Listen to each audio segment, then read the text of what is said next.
एक विशाल और रहस्यमय जंगल के बीचों बीच, जहां पेड़ ऊंचे ऊंचे थे और वन्यजीवों की आवाज हवा में गूंजती थी, वहां विभिन्न प्रकार के जानवर रहते थे। कुछ डरपोक थे, कुछ जिज्ञासु थे और कुछ शरारती थे। लेकिन उनमें से दो प्राणी बाहर खड़े थे। ग्रेसी, सुनहरे बालों वाली एक चतुर और सौम्य बिल्ली जो सूरज की रोशनी में चमकती थी, और पेड्रो, सोने के दिल वाला एक बहादुर और वफादार कुत्ता। ग्रेसी और पेड्रो साधारण पालतू जानवर नहीं थे। वे एक समय अपने प्रिय मानव परिवार के साथ जंगल के बाहरी इलाके में एक छोटे से गांव में रहते। लेकिन जब उनके परिवार को दूर के शहर में जाना पड़ा, तो ग्रेसी और पेड्रो पीछे रह गए, क्योंकि उन्हें साथ ले जाना संभव नहीं था। एक साथ रहने और अपनी स्थिति का सर्वोत्तम लाभ उठाने के लिए दृढ़ संकल्पित दोनों दोस्तों ने खुद को एक नए घर की तलाश में जंगल में गहराई तक जाते हुए पाया। अपने मतभेदों के बावजूद वे अविभाजित थे। ग्रेसी अपनी त्वरित सजगता और चालाक दिमाग के साथ अक्सर जंगल के माध्यम से नेविगेट करने की शानदार योजनाएं बनाती थी। पेड्रो हालांकि उतना तेज तर्रार नहीं था, साहसी था और खतरे की परवाह किए बिना अपने दोस्त की रक्षा के लिए हमेशा तैयार रहता था। एक दिन जंगल के एक नए हिस्से की खोज करते समय उनकी नजर जमीन पर असहाय पड़े एक घायल पक्षी पर पड़ी। उसका पंख एक अजीब खोन पर मुड़ा हुआ था और यह स्पष्ट था, पक्षी उड़ नहीं सकता था। बिना किसी हिचकिचाहट के ग्रेसी और पेड्रो हरकत में आ गए। ग्रेसी ने पक्षी के पंख की सावधानीपूर्वक जांच की, जबकि पेड्रो किसी भी शिकारी पर नजर रखता। ग्रेसी ने दया और दूसरों की देखभाल के बारे में अपने मानव परिवार की शिक्षाओं को याद किया और उसने कुछ पत्तियों और लताओं का उपयोग करके धीरे से पंख को स्थापित किया। ग्रेसी ने पक्षी से धीरे से कहा, जब तक तुम बेहतर नहीं हो जाते, हम तुम्हारे साथ रहेंगे। पेड्रो ने सहमति में सिर हिलाया। उन्होंने अपनी गहरी, आश्वस्त आवाज में कहा, जब तक हम यहाँ रहेंगे, कोई आपको नुकसान नहीं पहुंचाएगा। चिड़िया, जिसने अपना परिचय माया के रूप में दिया, आभारी थी। अगले कुछ दिनों में ग्रेसी और पेड्रो ने बारी बारी से भोजन इकट्ठा किया, माया की रक्षा की और उसका उत्साह बनाए रखा। जैसे ही माया का पंख ठीक हुआ, उसने उन्हें जंगल, छिपे खतरों और जादुई स्थानों की कहानियां सुनाई, जिन्हें केवल सबसे बहादुर प्राणी ही तलाशने की हिम्मत करते। माया के उनके साथ रहने के आखिरी दिन ही असली रोमांच शुरू हुआ। जब वे एक बड़े बरगद के पेड़ के नीचे एक साथ बैठे, तो माया ने कुछ परेशान करने वाली बात बताई। जंगल के भीतर एक गांव है जहां जानवर सद्भाव से रहते हैं, उसने कहा। लेकिन हाल ही में चीजें बदल गई हैं। एक शक्तिशाली और क्रूर जानवर, इसे कोवू जगुआर के नाम से जाना जाता है, ने गांव पर कब्जा कर लिया है। उसने वहां जानवरों का जीवन असहनीय बना दिया है। श्रद्धांजलि की मांग करता है और जो कोई भी उसका विरोध करता है उसे धमकाता है। ग्रामीण उसके सामने खड़े होने से बहुत डरते हैं। ग्रेसी के कान खड़े हो गए। वह भयानक है, हम यहाँ बैठकर कुछ नहीं कर सकते। पेड्रो, जो हमेशा रक्षक था, धीरे से गुर्राया, कोवू को रोकने की जरूरत है। आखिर कैसे? जगुआर हमसे बहुत बड़ा और मजबूत है। माया मुस्कुराई। आकार ही सब कुछ नहीं है। मैंने तुम दोनों को देखा है। आप किसी अन्य की तरह मिलकर काम करते हैं। अगर कोई गांव को बचा सकता है, तो वह आप दोनों हैं। ग्रेसी और पेड्रो ने एक दूसरे पर नजरें डाली। वे जानते थे कि यह खतरनाक होगा, लेकिन उनमें से कोई भी मदद की गुहार लगाने से पीछे नहीं हट सकता।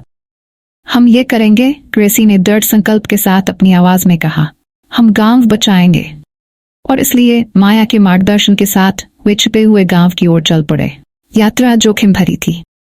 वे जैसे जैसे गहराई में जाते गए, जंगल और अधिक खतरनाक होता गया।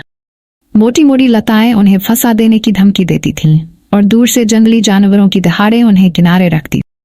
लेकिन साथ में ग्रेसी की तेज नजर और पेड्रो की सुरक्षात्मक प्रवृत्ति ने उन्हें सुरक्षित रखा। यात्रा के दौरान ग्रेसी और पेड्रो को कई चुनौतियों का सामना करना पड़ा।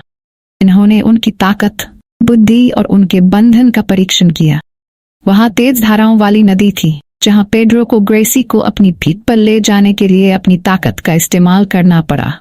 वह धारा के विपरीत तैर रही थी, जबकि ग्रेसी ने उसके बालों को कसकर पकड़ रखा। फिर वहां रेत का गड्ढा था, जिससे वे बाल बाल बच गए।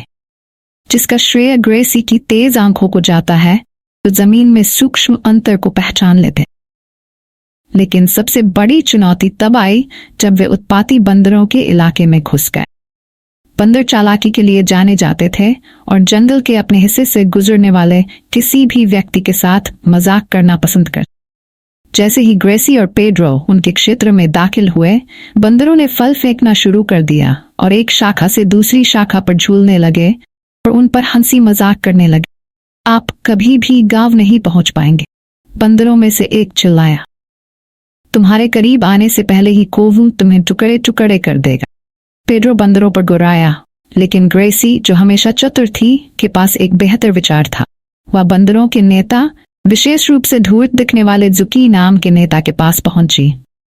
ग्रेसी ने शांति से कहा, तुम यहाँ लड़ने के लिए नहीं है, लेकिन मैं जानता हूं कि तुम्हें अच्छी चुनौती पसंद है। इसके बारे में क्या ख्याल है? अगर पेड्रो और मैं आपको गेम में मात दे सकते हैं तो आप हमें बिना किसी परेशानी के पास होने देंगे। जुकी की आंखें दिलचस्पी से चमक उठी। एक खेल आप कहते हैं? किस तरह का खेल? ग्रेसी ने एक पल के लिए सोचा। एक दौड़, यहां से महान झरने तक। अगर हम जीत गए तो आप हमें अकेला छोड़ दीजिए, यदि आप जीत गए तो हम पीछे हट जाएंगे। जुकी हंसा। तुम्हें अपने लिए एक सौदा मिल गया है बिल्ली, लेकिन ये मत सोचो कि यह आसान होगा। दौड़ तीव्र थी, जिसमें बंदर पैरों पर झूल रहे थे जबकि ग्रेसी और पेड्रो जंगल में घूम रहे थे। लेकिन ग्रेसी के पास एक योजना थी। उसने देखा कि बंदर तेज लेकिन लापरवाह थे, अक्सर पेड़ों के बीच से लंबा रास्ता अपनाते।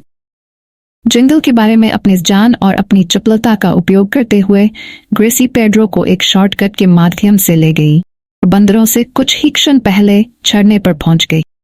जुकी ने हाँफते हुए और आश्चर्यचकित होकर हार स्वीकार कर ली। आप दिखने में ज्यादा स्मार्ट हैं, उन्होंने अनिच्छा से कहा। सौदा तो सौदा होता है, आप जाने के लिए स्वतंत्र हैं। ग्रेसी और पेड्रो अपने रास्ते पर चलते रहे, ये जानते हुए कि वे अपने लक्ष्य के एक कदम करीब थे। कई दिनों की यात्रा के बाद वे अंततः उस गांव में पहुंचे जिसके बारे में माया ने बात की थी। ये एक खूबसूरत जगह थी जहां सभी प्रकार के जानवर एक साथ सद्भाव से रहते थे, या कम से कम वे रहते थे। अब एक समय समृद्ध रहने वाला गांव एकदम शांत था। जानवर अपने घरों में छुपे हुए थे और बाहर निकलने से भी डरते थे। गांव के केंद्र में कोवू जगुआर खड़ा था। उसकी पीली आंखें क्षेत्र का निरीक्षण कर रही थीं।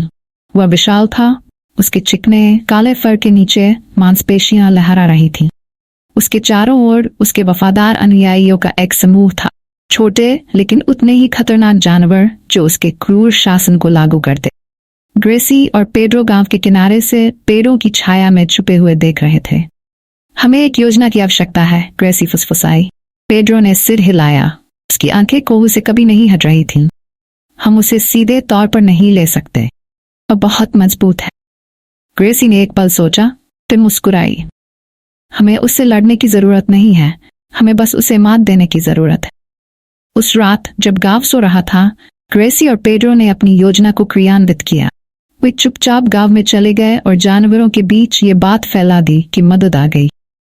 ग्रामीणों को पहले तो संदेह हुआ, एक बिल्ली और एक कुत्ता संभवतः कोवू के सामने कैसे टिक सकते हैं, लेकिन ग्रेसी और पेड्रो ने उन्हें आश्वासन दिया कि साथ मिलकर वे बिना कोई खून बहाए अत्याचारी को हरा सकते हैं। अगली सुबह जैसे ही सूरज जंगल में उगाया, ग्रेसी और पेड्रो ने गांव के केंद्र में कोवू का सामना किया। हम आपको चुनौती देते हैं, ग्रेसी ने साहसपूर्वक घोषणा की। उसकी आवाज पूरे गांव में गूंज रही थी। कोवू हंसा, एक गहरी खतरनाक आवाज। आप मुझे चुनौती दें? एक बिल्ली और एक कुत्ता? आप अपने दिमाग से बाहर हैं। ग्रेसी शांत रही। कोई लड़ाई नहीं, कोई प्रतिस्पर्धा।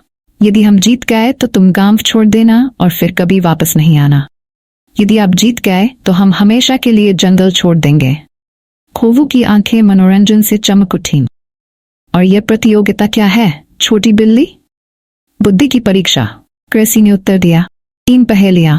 यदि आप तीनों को हल कर लेते हैं तो आप जीत जाते हैं, लेकिन यदि आप नहीं कर सकते तो गांव स्वतंत्र है। कोवू अपनी श्रेष्ठता में आश्वस्त होकर शर्तों पर सहमत हो गया। जब ग्रेसी ने पहली पहेली प्रस्तुत की तो ग्रामीण चारों ओर एकत्र हो गए और चुपचाप देखते रहे। मैं बिना मुंह के बोलता हूं और बिना कानों के सुनता हूं। मेरा कोई शरीर नहीं है, लेकिन मैं हवा के साथ जीवित हो जाता। मैं कौन हूं? कोवू ने भौहें जरा ली। उसकी भौहें एकाग्रता में सिकुड़ गईं। वह धीरे से गुर्राया, लेकिन एक क्षण बाद उसने उत्तर दिया, एक प्रतिध्वनि। ग्रेसी ने प्रभावित होकर सिर हिलाया। सही, लेकिन अभी भी दो और हैं। दूसरी पहेली तो और भी कठिन थी। मैं जीवित नहीं हूँ, लेकिन मैं बड़ा हो गया हूँ। मेरे पास फेफड़े नहीं है, लेकिन मुझे हवा की जरूरत है। मेरे पास मुंह नहीं है, लेकिन पानी मुझे मार देता है। मैं कौन हूँ? सोचते सोचते कोवू की आंखें सिकुड़ गई। जैसे जैसे सेकंड बीतते गए, ग्रामीण घबराकर बड़बड़ाने लगे। अंत में कोवू मुस्कुराया। आग। ग्रेसी का दिल जोरों से धड़कने लगा, लेकिन वह शांत रही। फिर से सही, लेकिन आखिरी पहेली सबसे कठिन है। अंतिम पहेली देने से पहले उसने एक गहरी सांस ली। जितना अधिक आप इसे लेते हैं, उतना ही अधिक आप पीछे छोड़ देते हैं। ये क्या है? कोवू की आत्मविश्वासपूर्ण अभिव्यक्ति लड़खड़ा गई। उसने ग्रेसी को देखा, फिर पेड्रो को और फिर ग्रामीणों को। वह हताशा में अपनी पूंछ पटकते हुए आगे पीछे चलने लगा।